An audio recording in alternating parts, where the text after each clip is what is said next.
for many years, we were arguing, and Keith Dudney led the way here, that these cell phone calls from the plane simply were not possible. There were about 15 calls from the 4 planes total that were said to be cell phone calls.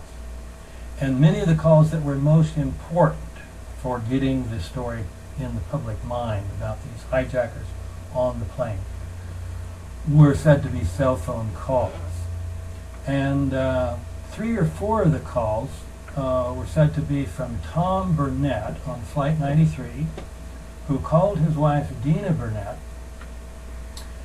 3 or 4 times and told her what was going on the plane. And she knew he was calling on her cell phone because she looked on the caller ID, and there's Tom's cell phone number. So there was no doubt about it. Other people just said, oh, they were calling me on a cell phone. But presuming it might have been. Yeah, so maybe they missed. But with Dina, how could you, she couldn't have made a mistake. So this was a big problem.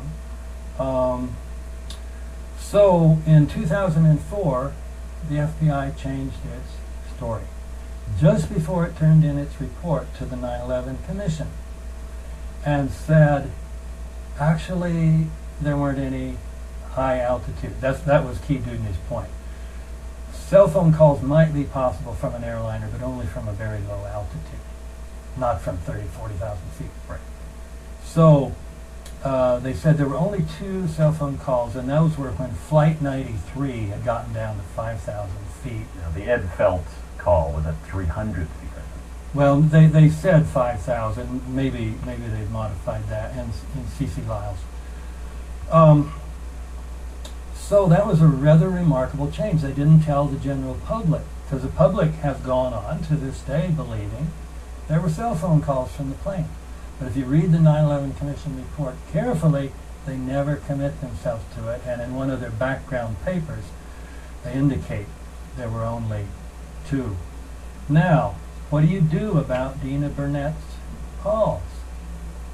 How could she have gotten calls that morning from Tom Burnett's cell phone if now the FBI says there were no cell phone calls from Tom Burnett, that he used a seatback phone?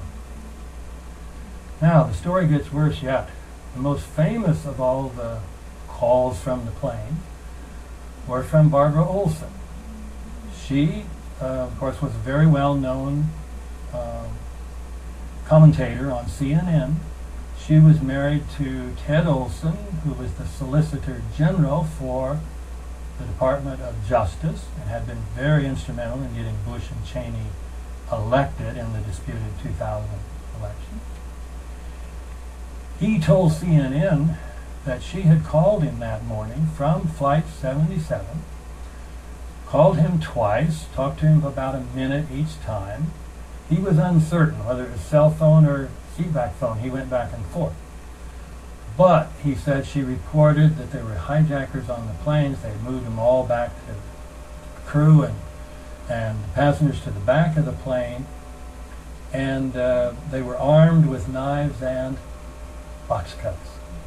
The only reported call that mentioned box cutters. So that shows you how important these calls from Barbara Olson were, because everybody knows the hijackers had box cutters. These calls were instrumental in getting the war on terror started, because these evil Muslim terrorists had killed sweet Barbara Olson. Now, what does the FBI do about that? In 2004, when they sent their report to the 9/11 Commission, they still had the calls from Barbara Olson in the report. But in 2006, people in the 9/11 Truth Movement found out that Flight 77 didn't have any onboard phones, no seatback phones, no onboard phones of any sort. What are you going to do then? And so they called customer service and talked to him, and he says, that's right, we didn't have any on. The Boeing 757s that were made for American, not unlike those for United, were not equipped with onboard phones. What does the FBI do then? They can't say she called on a cell phone because it was too high. They can't say she called on an onboard phone because there weren't any. So they changed the story again in 2007. And the new story is this: there were no calls from Barbara Olson. You can find this now on the graphic for the report that they turn in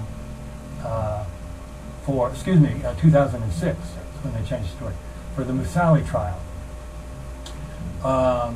And you find the graphic for Barbara Olson, and here's what it says. Barbara Olson, one call attempted, unconnected.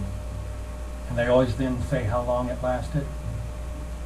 0 seconds. So this is pretty stunning. The FBI is part of the Department of Justice. He had been the Solicitor General for the Department of Justice, and now the FBI tells us that the story Ted Olson told about these calls from his wife, those calls never happened. So it seems like you got two choices. You've only got two choices. Either Ted Olson was duped, like Dina Burnett and the others were duped by fake calls, or he just made it up. He lied. Either way, the official story is based on a lie. And thus far, we have been unable to get a single newspaper or magazine or TV station in the United States to report this, which the FBI reported in 2000.